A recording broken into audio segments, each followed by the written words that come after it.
heard this story that Desmond Tutu told many years ago. He told this story that there was a man who was just going about his daily business, getting water or doing his walking down by a river. And as he was walking near the river, he heard the cries of an infant. And he looked over, and sure enough, there was a baby being carried along by the current in the river. And so he jumped in and he grabbed the baby and he pulled it out and he got to safety on the shore and dried it off and was making sure it was okay and everything was. And just as he breathed a big sigh of relief, he heard another cry. And he looked over and there was another baby in the river.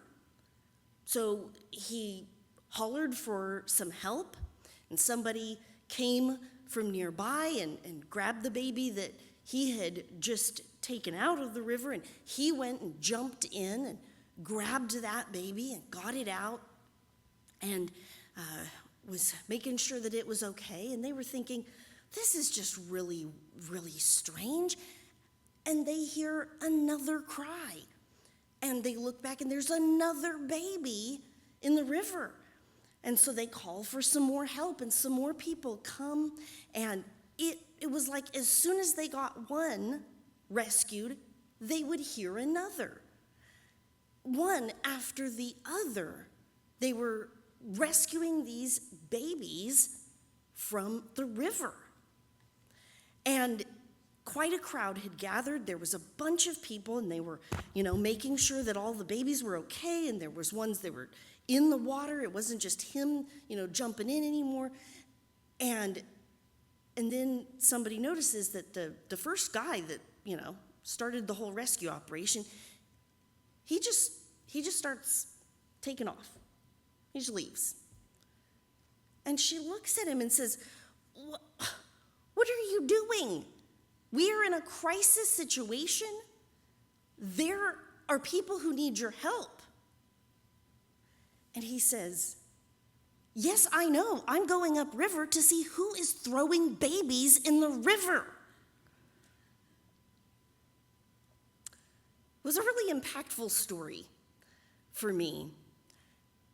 And it really describes kind of what my drive is. I'm a why person. Why is this happening? What can we do to fix it, to prevent it? What's going on? And so I spend a lot of time there in that metaphorical place, in my brain, thinking about in terms of the problems in our community, in our world. How can we address these? But at the same time, there are people who come to me every day who need immediate attention, who need help right now. And a lot of times I can see that there are other things going on, other, structures at play here and reasons why. Sometimes they're obvious, sometimes they're not. But the people who come to me, they don't really need an assessment of why they need help. They don't need to know about the structural issues or the policy changes that could help. They just need real help right now. I sort of feel like I am in constant camera zooming mode. I'm zooming out, zooming in, zooming out, zooming in, keeping that big picture and then focusing on the person right in front of me. And sometimes that shifting, that changing zoom is challenging. And so I really appreciated this reminder from Jesus this week. We've been reading in Mark chapter 6. Lots of drama in Mark chapter 6. And today, we're not going to look at the drama so much as how Jesus teaches his disciples to live. So, starting at verse 30, the apostles returned to Jesus and told him everything they had done and taught.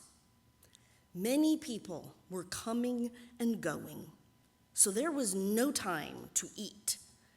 He said to the apostles, "Come by yourselves to a secluded place and rest for a while."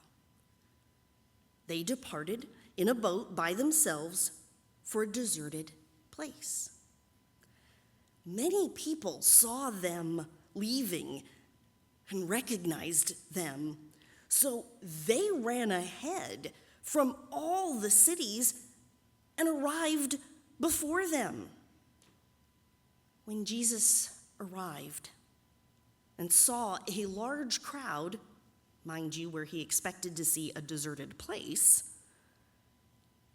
he had compassion on them because they were like sheep without a shepherd. Then he began to teach them many things.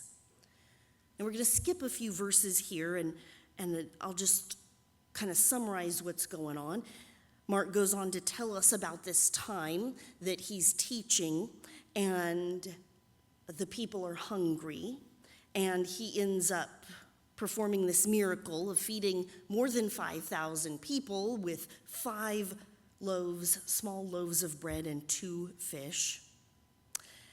And then, right after that, Jesus takes some time out to pray. He goes up on a mountain, sends his disciples ahead in a boat, and while on the water, they encounter high winds, and they start freaking out a little bit, and Jesus comes to them walking on the water. And then, when Jesus and his disciples had crossed the lake, they landed at Gennesaret, anchored the boat, and came ashore. People immediately recognized Jesus and ran around the whole region, bringing sick people on their mats to wherever they heard he was. Wherever he went, villages, cities, or farming communities, they would place the sick in the marketplaces and beg him to allow them to touch even the hem of his clothing. Everyone who touched him was healed. Let us hear what the Spirit is speaking to God's people.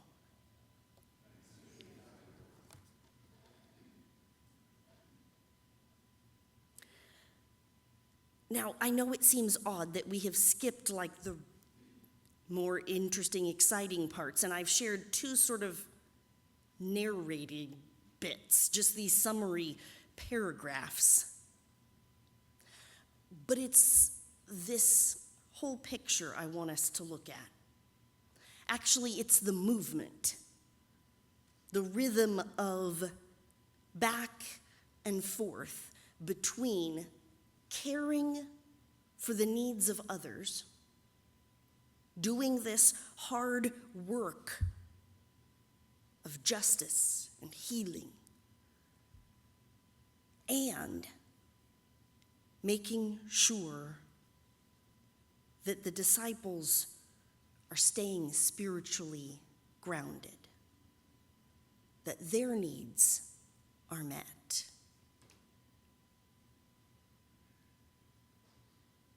The back and forth between the crowds, the healings, the excitement, the miracles, and the times away, in quiet, in prayer, in solitude. Do you see the back and forth, the back and forth? Oftentimes, Christians tend to have a default, to lean one way or the other. Sometimes there's differences we can spot among traditions. Some traditions tend more toward the spiritual is a private solo thing we do in quiet by ourselves. It's an inner work, and that's the most important thing we do. Other traditions focus more on, but we have to help the people that Jesus told us to help. And sometimes they do that to extremes, to the neglect of the other. In different centuries, we can see movements where the Christian church has leaned one way, then back the other. It's kind of a movement back and forth. And in fact, there's probably different times, different seasons in each of our own lives where we've kind of leaned more one way or the other, more toward the practical helping others, the doing, and then toward the prayer and solitude and contemplation. And there's nothing wrong with having some variety with that movement. What I think Jesus is about here, what I think Jesus is using this opportunity to remind the gospel's hearers is that what's at stake is our understanding of salvation. See, some want us to believe that salvation is only about what happens after we die. Salvation is synonymous with afterlife, heaven or hell. To those, I question who benefits from that. If we focus only on getting people to pray the right prayer, to go to the right place when they die, then the place here where we live now doesn't really matter that much. We don't have to deal with the problems here. If they're not going to matter, it's only about what happens in the afterlife. Then there are other Christians who say that, the afterlife, whatever, that doesn't matter. What matters is what's here and now. What matters is when people are hungry, that we feed them. That when they have no clothes, we give them clothes. These people, like Matthew chapter 25 and the book of James. And to those I would say, while maybe more practical and possibly even more accurate in terms of understanding the Greek, it still misses a big part of what Jesus was talking about, the kingdom of God. And here's the thing. The truth is, neither one of those is correct, because they are not two separate things. There's only one thing. Jesus says it over and over again. Love God and love your neighbor. He says it together. In fact, he says these go together. You cannot have one without the other. It's our very human way of thinking that tries to divide them, that tries to divide us into groups. Do we think this way or do we think that way? Do we do like this or do we do like that? Almost every time Jesus is offered a binary this or that, he says, and, or you've completely missed the boat. That's one of the things that I love about our Wesleyan tradition, is that we're always trying to hold these two together. Loving God, loving our neighbors, doing the inner spiritual work, prayer, spiritual disciplines are essential. It is also essential to love the person in front of you, the people who God brings into your life every day, the ones that are in your family and the random people you interact with on the street. That being a Christian, living Christian life, is not either of those. It is all of that. It is both and.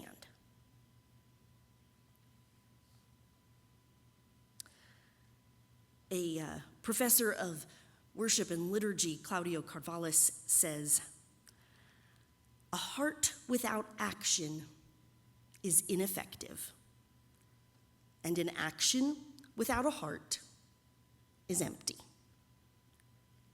Jesus is calling us to have a compassionate heart and to do strong actions of justice, both things together.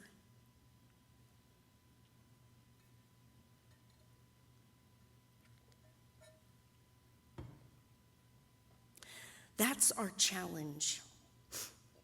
And that's where that rhythm of back and forth comes in. The going off alone, the times of quiet and solitude are so that we can do the work that God's calling us to do. We do both because they are of one piece. We do one to do the other.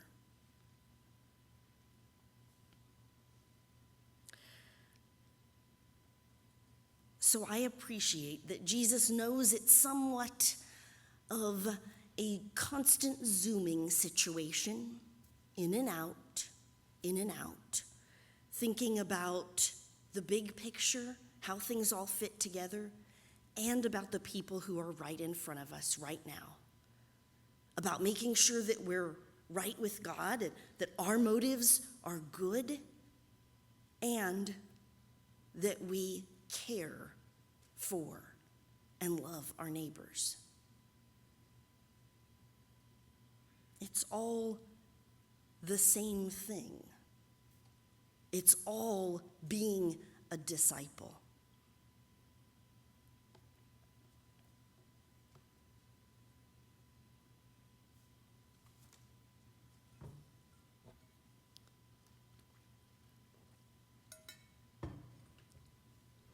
I hope that you have found your time this morning meaningful. I hope that you have had an opportunity to encounter the living Christ through the Word, through one another, through this place, our hospitality.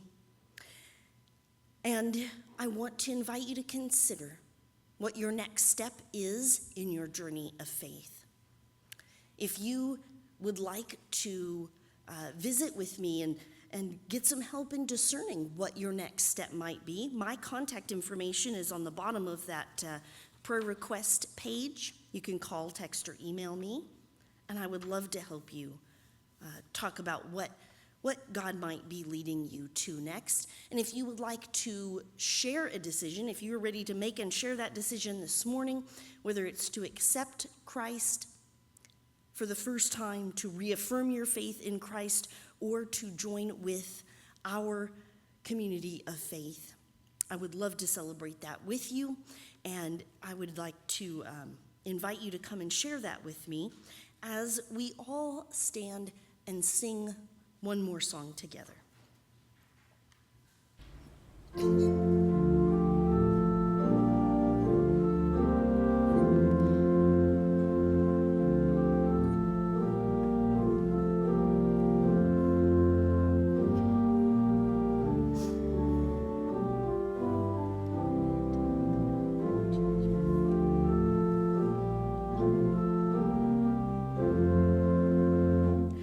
Jesus' hands were kind hands, doing good to all, healing pain and sickness, blessing children small, washing tired feet and saving those who fall. Jesus' hands were kind hands, doing good to all. Take my hands, Lord Jesus, let them work for you. Make them strong and gentle, kind in all I do. Let me watch you, Jesus, till I'm gentle too.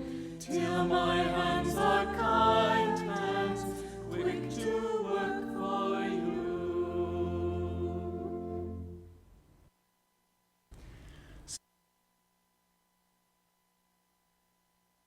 With us, hymn number 2.